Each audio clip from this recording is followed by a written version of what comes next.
진짜 웅장하다. 어떠세요? 지금 뭐 너무 긴 시간 사실 기다렸기 때문에 네. 9년이잖아요. 저희가 14년 12월에 가입해서 23년 12월에 입주하니까 딱 9년인데, 만 9년인데 조합장으로 있다 보니까 안에 점검 차원에서 또 수시로 이제 들어가 볼 수 있었고, 이래서 지금이라도 당장 들어가서 살고 싶다. 보시면 좌측에 괴고동 아래에 네. 지금 커뮤니티 센터, 여기는 사우나, 헬스장, 골프 시설 이렇게 있고, 저 오른쪽에 있다가 보시면 네. 카페 라운지 있잖아요. 네. 여기는 카페테리아, 그 다음 이제 독서실, 남녀 독서실. 눈높이로 이래 보다가 네. 사실 위로 이렇게 한번 들어보면 진짜 대박이다. 네. 오늘 하늘도 이쁘네. 전체적으로. 와, 이 중간에 이 부분 미쳤다. 이 전매 제한에 대한 이야기가 뜨겁습니다. 예를 들어서 서대구역 화성파크 드림은 경쟁률도 뭐 100대 1 정도 수준까지 갔었고, 당첨 가점도 60점이 넘었다 보니까 입지에 비해서는 상당히 높은 기대를 받았던 곳이다 라고 볼 수 있겠는데, 지금은 사실 조금 낮아질 수밖에 없는 상황이긴 하겠죠. 자, 그래서 조금씩 나오고 있는 상황인데, 원래는 조합원 매물만 있던 측면에서 현재는 분양권 무피 매물들도 조금씩 나오고 있는 모습입니다. 자, 그래서 지금 최저가가 84 타입 기준으로 5억이 안 되는 금액에 나와 있는데, 사실 이제 좀 시작이다라고 볼 수 있을 거니까 마피가 좀 확정적이다라고 볼 수 있겠고, 사실 이런 공급이 많은 지역일수록 전매 제한이 정말 안 좋다라고 이야기해 볼 수 있는 것은 지금 입주하는 것들이 잘 안 팔리던 시장입니다. 특히나 서한이다운 더 퍼스트 이런 것들이 거래가 참 잘 안 된다라고 볼 수 있는 시기인데, 옆에 있는 단지들도 다 전매 제한으로 풀리게 되면은 경쟁이라는 것이 훨씬 많이 붙는 거다 보니까, 지금처럼 시기가 안 좋을 때 경쟁까지 올라간다? 마피를 확실히 더 떨어뜨릴 수밖에 없는 상황이 만들어진다라고 볼 수 있겠습니다.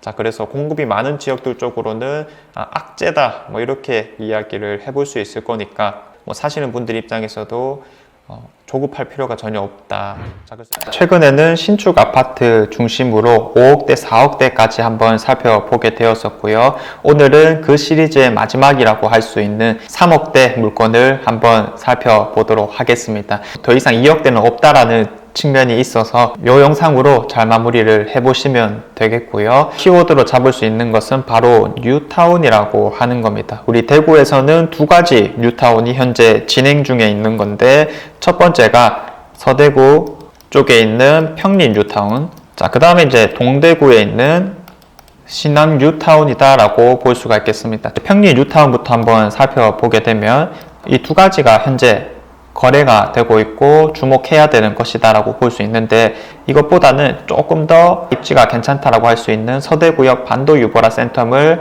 주목하는 게 더 좋겠다. 어차피 비슷한 생활권이다 라고 이야기할 수 있겠지만, 3개의 구축 단지들이 있었거든요. 평리 프루지오, 그 다음에 중리 롯데캐슬, 평리 롯데캐슬, 요 3개가 가장 핵심이었었는데, 이 평리 프루지오가 조금 더 인지도가 높았습니다. 왜 그러냐면 이 앞에 인프라가 잘 갖춰져 있기 때문에. 이 평리 뉴타운 안에서는 서대구역 반도 유보라 센터만한 아파트가 없다라고 볼 수 있겠습니다. 자, 그래서 3억대에서는 괜찮은 선택으로 보여진다라는 거고요. 그래도 우리가 더 대장가 입지의 대장가 아파트라고 얘기한다면은 이 청라 힐스자이 정도만 살펴보면 될 것이다. 자, 그래서 우리가 키워드를 다시 한번 잡아보자면, 이제는 청라 언덕만 보면 되겠다. 정확히는 청라 힐스 자이만 보면 되겠다. 청라 힐스에 접근하시는 분들이 흔히 하는 말이 이 보이는 가격이 다가 아니다. 손피라든지 양도세 부담 조건 이런 것들이 보통은 좀 붙어 있다 보니까 3억 중후반대 가격은 줘야 된다라고 볼 수 있겠고, 이 지역을 한정으로 놓고 보았을 때는 청라 힐스자이와 청라 성안 포레스트 정도만 입주장이 마무리된다라면 사실상 이제는 좀 신축 아파트가 희소해질 가능성이 높은 곳이기 때문에 청라 힐스자이에 관심을 두는 것은 효과적인 선택이 아닐까라고 예상을 하고 있습니다. 대구 부동산을 두고 여러 가지 말들이 많습니다. 그래서 이제부터는 뭐 반등을 할 것이다, 혹은 앞으로 더 떨어진다, 이런 두 가지 의견을 가지고 팽배한 의견 대립이 있는 상황인 건데, 사실 대구 부동산을 조금 더 세밀히 바라보시는 분들이라면 뭐 어떤 한 가지의 정답이 있다라기보다는 지역별로 그리고 단지별로 우리가 좀 다르게 살펴볼 필요성이 있다, 이렇게 말씀을 드릴 수가 있는데, 아무래도 이 여러 가지 단지들 중에서도 특히 신축 아파트들이 많이 흔들리고 있는 상황입니다. 더군다나 입주하는 아파트라면 그 상황은 더더욱 심각하다라고 이야기를 해볼 수가 있을 거고요. 신안뉴타운 중에서도 이 양옆으로 있는 해모로 이스트와 웨스트의 상황이 아주 심각한 것으로 보이거든요. 자, 먼저 해모로 스퀘어 이스트를 살펴보게 되면 84 타입 기준으로 역시나 동일하게 보았을 때 4억이 안 되는 금액대가 있습니다. 이 지역에서 3억대를 보게 될 줄 몰랐고요. 쉽게 비교했을 때 바로 옆에 있는 복현 푸르지오 2013년식 한 10년 정도 된 아파트가 3억 4천부터 최저가가 나와 있거든요. 10년 이상 된 것과 가격이 거의 동일하다라는 측면이 있고요. 아니, 이게 지금 중개사 등록된 곳이 55곳입니다. 이거 이제 부동산 내놓으신 분들은 정말 많이 공감을 하실 건데, 이게 55곳 내놓는다라고 해서 그 55곳이 다 등록하는 거 절대 아니거든요. 한 100군데 내놔도 55곳 등록이 아마 안 되지 싶은데, 이분은 아마 그냥 뭐 대구시 전역에 다 내놓은 게 아닐까, 이런 생각이 들 정도로, 이런 중개사 55곳이라고 하는 수치는 저는 정말 처음 본 것 같습니다.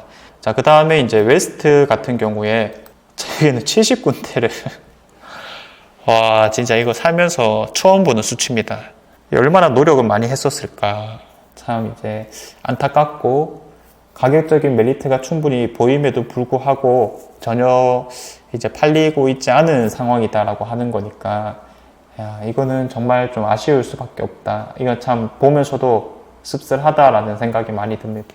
아파트들 가격이 하락됨에 따라서 소소하게나마 이 거래가 좀 나타나고 있습니다. 충분히 떨어졌다라고 판단을 해서 그런 걸 수도 있겠고요. 저점이라는 인식이라거나 혹은 정말로 집이 필요하신 분들은 어떻게든 좀 이제 리스크를 회피하면서 살려고 하는 경우가 있다 보니까 적은 금액에서 살 수 있는 것들을 좀 노리고 있는 모양새입니다. 그래서 지금 거래에 있어서도 양극화가 심해졌다라고 판단을 하고 있는데, 아예 신축급 분양권들이 정말 이제 분양가 그대로라거나 혹은 마이너스 피가 많이 붙은 상태에서 거래되고 있는 경향이 첫 번째이고요. 혹은 정말로 이제 싼 것들, 구축 아파트 같은 것들이 충분히 싸다라고 느껴졌을 때 거래가 조금 되고 있는 모양새입니다. 자, 그렇게 해서 한 7개 정도의 단지들이 나왔었고요. 지금 한 반 정도 떨어진 수치가 대구에서 거의 최저선으로 좀 나타나고 있는 경향이 있기 때문에 이 정도면 꽤 많이 떨어졌구나 라는 것을 충분히 받아들일 수가 있겠고, 간혹 이제 좀 덜 떨어져 보이는 것들이 있는데, 구축 아파트가 신축 아파트에 비해서 변화가 사실 크진 않습니다. 뭐 신축 아파트만큼 많이 오르지도 않았고 또 이제 그만큼 많이 떨어지지 않았다라는 측면이 있는 건데, 그러는 와중에 이렇게 변화율이 크다라고 하는 것은 분명히 기대심이 좀 높은 곳이었구나. 자, 그래서 자연스럽게 나타나는 지표 중에 한 개가 뭐냐면은 이 최고가가 좀 높았다라고 하는 겁니다. 오늘은 신도시에 대한 이야기를 한번 해볼까 합니다. 기존에 이제 아주 예쁜 곳이죠. 금호강을 잘 연계해서 수변 도시를 잘 지어보겠다라는 것을 계획적으로 잡고 있는 상황입니다. 이제 우리 대구에도 정말 신도시다운 그런 형태를 갖춘 곳이 개발되지 않을까라고 기대를 해볼 수 있는 상황이겠고요. 스카이시티라고 불리는 거고요.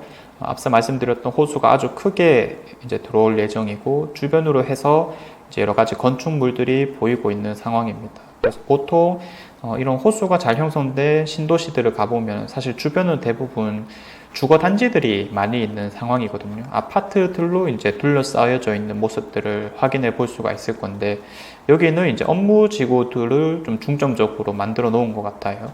그래서 이제 그냥 한번 생각을 해보면은 뭐 관광 같은 걸 좀 더 살리려고 하는 건가? 이런 생각들이 많이 들기도 합니다. 사실 우리 대구를 생각하면 보통 뭐 교통 중심지다 뭐 이런 표현들 많이 쓰잖아요. 어디든지 쉽게 접근할 수가 있다라는 측면이 있는 건데, 그런 측면에서 이제 사람들이 많이 오고 갈 수 있다라는 해석이 가능할 것 같고, 또 뭐 어쨌든 대구 경부 통합 신공항에 대한 연계성을 높이게 되면 이쪽으로도 좀 수요들이 있지 않을까, 뭐 그런 생각들을 한번 해볼 수는 있을 것 같고요. 사실 이런 U자형 같은 경우에는 업무지구의 형태는 아니긴 하죠. 이거를 좀 보고 처음에 생각이 들었던 게 뉴욕에 있는 베슬이라든지 전망대 형태를 가지고 있는 거거든요. 명소로서 사람들이 좀 찾아가는 곳이다, 이렇게 좀 해석을 해볼 수 있겠고, 인천의 트라이보울이라고 하는 곳이 좀 떠오르긴 하거든요. 주변에 좀 현대식 건축물들이 많이 보이고 있는 상황이고, 그리고 중간에 이제 좀 상징성이 있는 건축물이 있는 상황입니다. 그런데 이런 것도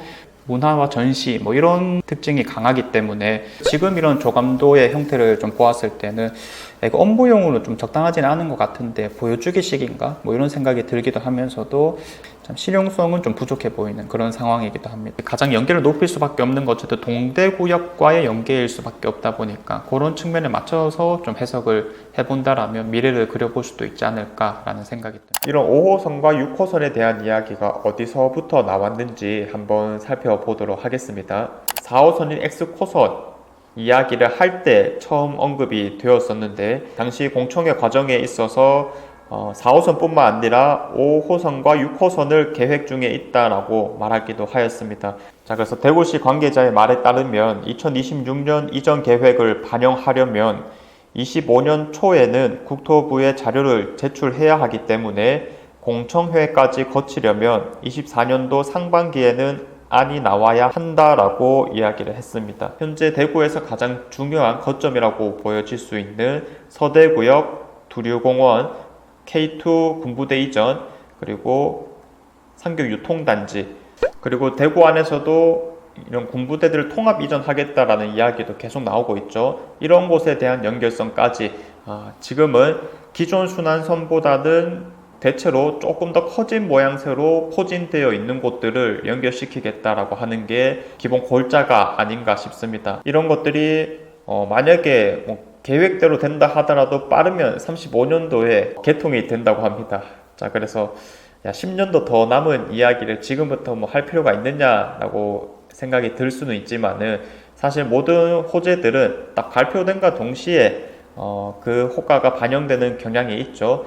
딱 발표했을 때, 그리고 딱 착공했을 때, 이런 때가 가장 우리 부동산의 가격을 많이 받는 타이밍이라고 볼 수 있어서 우리 지금부터 사실 좀 집중하고 있어도 좋지 않을까라는 생각이 듭니다. 결국 뭐 부동산 관련된 관점은 항상 미래를 그려보는 게 가장 중요하다라는 측면에서 내가 사려는 아파트를 전망하는 데 있어 이런 소식들이 또 중요하지 않나 싶습니다. 아무튼 너무 이제 심오하게 받아들일 필요는 없을 것 같고요. 그냥 이런 내용들 정도가 있구나, 그리고 실제로 움직이고 있구나 정도만 잘 받아들이시면 되겠습니다.